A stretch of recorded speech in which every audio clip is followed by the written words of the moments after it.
So now example 2 is very similar to example 1, but now we're going the opposite direction. Fun times. So now we're going to be starting with a logarithm, and we're going to convert that bad boy into an exponential. So if you think you understood it from the Prezi video, since this is very similar to example 1, if you want to try part A and B on your own, go for it. Otherwise, continue watching the video. So the way that we convert from logarithm to exponential, I'll show you the two different ways. So the first way, the base of the logarithm, which that's always the little number written below the log, is the base of the exponential. So if you see here, the c was the base of the log, so it also becomes the base of my exponential. And then the x and the y trade spot. So my y hops with my base, so now it's the exponent since we're in exponential form, and the x hops to the other side of the equal sign. Okay, or you can do the roundabout way. So you start with the base, which is the c. So log base c of y equals x. I'm sorry. If you start with log base c, so it'd be c raised to the y power equals x. Sorry, guys. Alright, so that's how you convert to an exponential. So either way, you get the same answer. Alright, so let's start with example A, which I have it written 2 times so I can show you both techniques. Okay, so the first way, the base of the log, that's the little guy written beside the log, which is our c, and that will become the base of our exponential. Okay, and then the first technique tells us that these two will trade spots.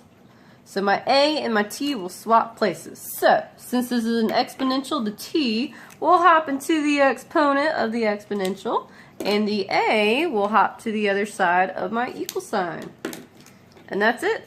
That would be your final answer. Fun times, right? Okay, or if you like the roundabout way, you say c raised to the power of t will equal a. So again, that's kind of the cross the equal sign once, cross the equal sign once. C raised to the t power equals a. However you guys see it. Alright, and part B is pretty much the same. So let's give this one a shot. So again, we start with the base of the log becomes the base of the exponential, which the base of the log is the little guy chilling out underneath the log. So 3 is our base. And then the first technique says these two trade spots. So my 4 hops to the exponent, so it becomes the exponent with the 3. And then the x hops to the other side of the equal sign. Okay, which we're just converting, so you don't really have to solve this right now. If you wanted to, you could. 3 times 3 gives me 9, times 3 gives me 27, times 3 will give me 81. But you don't have to technically solve it since you're just converting from one form to the other. So this would be our answer for part B. Okay, and if you prefer the other way, you start with the base, so 3 raised to the 4 equals x. So however you view it. Alright, and this is very important. You must know how to convert between a logarithm to an exponential or vice versa, because when we start throwing equal signs in the mix, it's very important to know how to convert. Alright, so that's it for example 2.